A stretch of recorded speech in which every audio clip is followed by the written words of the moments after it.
My name is Courtney, and I'm 32 years old, and I live in Walnut Creek, California. So I've been riding bikes for 22 years or so, and I've been riding on dirt for about 20 years. To me, there's always been a mythical aspect to endurance, pushing yourself, challenging yourself. I've always been drawn to that. Specifically, what drives me, what fuels me for that is the envy and the fear.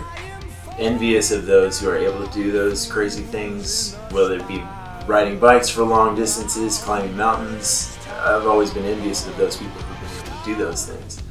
And then I've also been fearful that I, for some reason, wouldn't be able to do those things. And so pushing myself to try to have some small taste of what it means to do those endurance challenges or just physical challenges in general has always been attractive to me.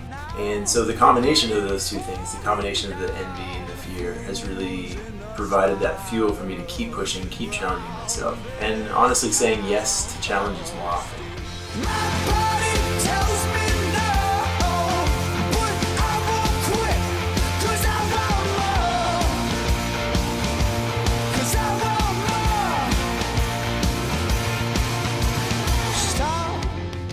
Riding dirt, riding gravel is the purest form of escape and discovery.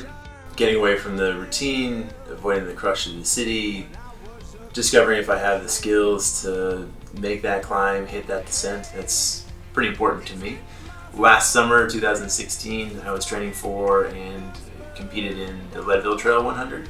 Pretty difficult race, mountain bike race for most people, myself included. And I can remember during that training that, man, this is hard, but the Dirty Kanza seems insane. 200 miles, crazy conditions. It can be hot, windy, rainy, muddy, all sorts of things. And I can remember thinking, wow, that's insane. I can't believe someone was actually able to do that. And a lot of people are actually able to do that. And that's how a lot of physical challenges for me go. There's this period of, I say, wow, then it melts into, well, even if I wanted to do that, there's no way that I could do that. It's beyond me. And then that plants the seed, and then it's in my brain to say, well, why couldn't I do that? I should be able to do that. And then it melts away into, I'm gonna do that, I'm gonna sign up, and I'm gonna test myself in this crazy way.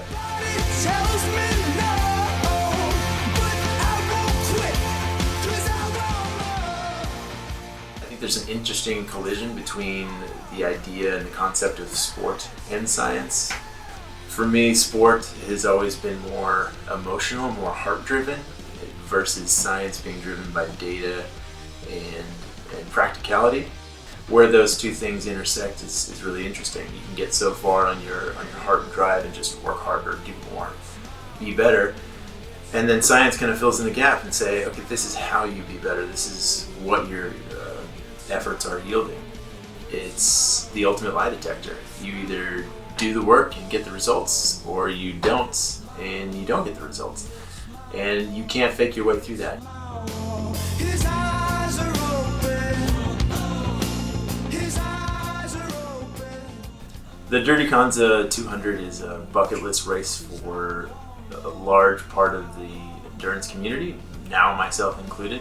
But I think the focus on the amateur is really interesting. And if I can be part of a project that allows someone out there later sitting down to think, like, maybe I could do an event like the Dirty Kanza or another long distance event, and this project inspires them to do that, I think that would be such an amazing experience for myself.